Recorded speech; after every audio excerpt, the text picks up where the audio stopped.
This half hour, we are entering Father Baker Weekend, 2 days full of events to celebrate Father Nelson Baker at Our Lady of Victory Basilica in Lackawanna. Father Baker is a household name here in Western New York, having served the church and the community for decades until his death in 1936.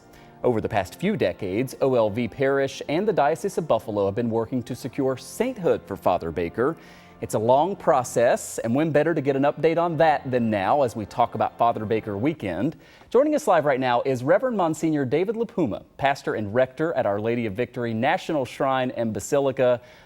We are so fortunate to have you in our community and to have the Basilica here. Father, great to have you on. Before we get to this weekend's events, I wonder if you can update us on the path to sainthood for Father Baker. As we were discussing this morning and all the stuff that's going on this weekend, everyone's like, we want this update because so many people are sort of invested in that at this point. Certainly, and thank you, Michael, for asking that question. There's 4 stages of canonization. Father Baker was named Servant of God back in 1987, and then in 2011 by Pope Benedict he earned the title the Venerable Nelson Baker because of his virtuous life.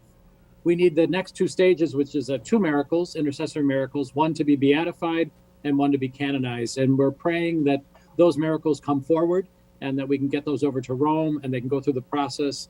And we do hope and pray that before we know it, Father Baker will be named a saint throughout the world. We know he already is a saint, but we want the world to know that as well. Father David, this weekend people are going to get together to once again honor Father Baker. It's now 86 years after his death. I know that you have a jam-packed schedule of events. We were looking them over, art and music, special services, even a request for the public to bring in some of their memorabilia, and I know there's a lot of it out there. Walk us through some of the highlights and what you're most looking forward to. Certainly, July 29th, 1936, Father Baker passed away after 60 years of priesthood, 94 years of life. And his impact, his legacy continues very strong this day. So we do Pennies to Heaven every year, which commemorates that Father Baker raised the money to raise the City of Charity by pennies and quarters from people from all of Western New York and throughout the world. So we do that on Sunday morning. We have a penny drop right in front of the Basilica that we've done every year. People are encouraged to drop their pennies, their coins, and whatever in front. And then that leads up to the Father Baker Day Mass at noon, where the Sisters of St. Joseph were here prior to Father Baker, and their legacy continues as well. They were co-workers in building the orphanage, the protectory, and everything that we have. But they'll present a wreath to the tomb of Father Baker on Sunday at noon. But on Saturday, we're having our first jazz mass in preparation for Sunday. It'll be a concert beginning at 4 o'clock with the Bobby Militello Quartet and the St. Joseph University Contemporary Ensemble for a half hour of music and jazz, and then the Mass itself will be accompanied by a jazz spirit. And it's really a very spirit-filled event. We hope people will come. It's not a ticket event. The Mass is open to everyone. Our tagline for our centennial is all are welcome. So that's Saturday evening beginning at 4 with the Mass at 4:30. And then we have a 2-day artists. We invited local artists from across Western New York and beyond to come and to paint the Basilica. So they're going to station themselves outside tomorrow and Sunday and get their own unique take on painting the Basilica. And those portraits will be made available to the public beginning on August 20th, I believe, when we're going to have those posted down in our lower Basilica for people to come and see.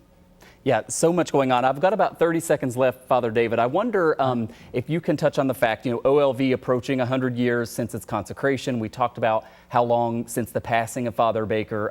How do you keep his legacy alive to the next generation and pass that along as we're now farther and farther removed from his passing? Well, allowing us to tell the story as you do right now is so important. But Father Baker's legacy, we continue to take care of over 17,000 youth, family, and children every year through our human services with the support of OLV Charities and the beautiful Basilica, which is the crowning gem of Father Baker's City of Charity. So it is so important that people recognize today and know that they're come here to see for themselves that the spirit and the faith of this one man, what he was able to do, still is going on today. And in the church and the world today, with so many challenges and so much division and so much unrest, we need icons like Father Baker, and to remember that one person's faith, his trust in God's providence and the intercession of Our Lady of Victory, what a difference he made in this world and continues to make as that legacy continues to this very, very day. Father David LaPuma, thanks so much for coming on. Best of luck this weekend. Have a great one. Thank you. Come see. All right. Thank you. Absolutely. Thank you, everybody, for joining us. Hope you have a great weekend as well.